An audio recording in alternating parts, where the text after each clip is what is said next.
Listen, I suffered, without going into detail, my entire life. And even to this day, I don't think a day goes by when I don't have a moment of suffering or discomfort. And then finally, in my 40s, my wife gave me an ultimatum: if I don't get help. And, going to a psychiatrist or a therapist, there's a stigma attached, which there Yeah. shouldn't be. I always say that mental health should be part of a curriculum the way dental health is.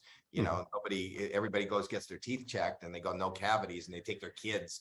So when I got diagnosed, part of my OCD, besides, rituals and all different things and dark thoughts and depression and anxiety, is, my fear of germs, which I make light of. But I was on the Howard Stern show. I was on at the same time as a guy that was doing puppetry of the penis, which was, I don't have to go into detail, and he was going to leave. So my eye and my mind followed his path, and he touched the door handle and he left when he was finished, and I was still there. Not unlike today, I was wearing short sleeves, and sometimes I could pull down my sleeve and touch the door handle. So he finished the interview and I was about to leave, and I was trying to, and I said, can somebody open the door? I don't want to touch the door. That guy touched it. And they go, no, open the door. They thought that was kind of funny. And I said, no. And then I went to grab a tissue, and somebody took the tissue out of my hand, and they thought that was funny. And then out of desperation, I started having a panic attack, and my heart was palpitating. And I said, thinking that I was in commercial, I said, Howard, I'm going to be totally honest with you.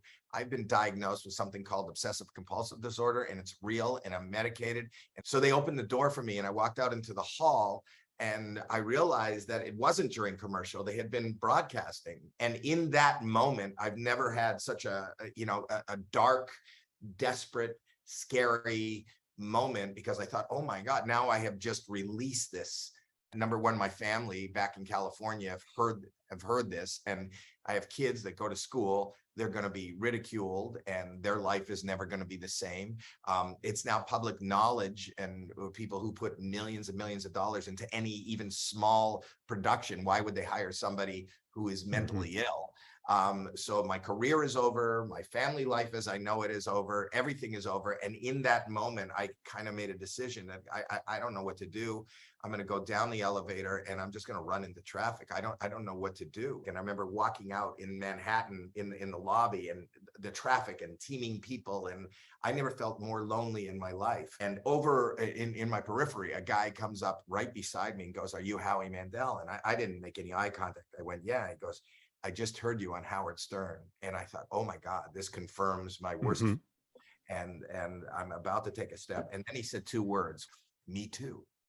And I went, "What?"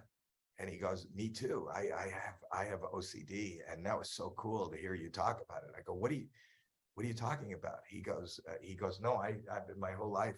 I've been diagnosed, and I have," and I go, you have that too? And we started talking, and it was like somebody threw me a buoy, like I was drowning. And it was like I wasn't alone. Somebody was there with me. And that saved me. And then I went home, and this is before the internet and emails and texts, and I started getting a lot of mail. And I was getting mail. People were going, "We heard you on Howard Stern. That's amazing that you were able to talk about it." And it's the first time that, I realized, because there's no lonelier place than in your own head. And it doesn't have to be OCD. It could be the pressure of a breakup. It could be the pressure of work. It could be being diagnosed, or somebody you love being diagnosed with something, and losing or loss. And we all feel alone in those moments. And I realized that the first little rope that we could call are our words. If we could just talk to people. And that's really the impetus for me joining No CD. Because people don't know whether they have OCD, or people say they have a little bit of OCD, or people are suffering in some way, and maybe don't even know if what they have is anything diagnosable or any.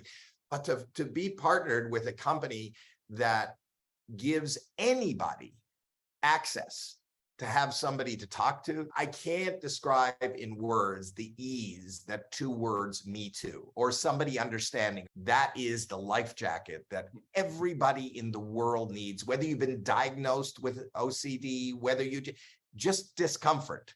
Click, read, and you will find out that we're all just treading water, and we'll all reach out an arm, and you will not drown.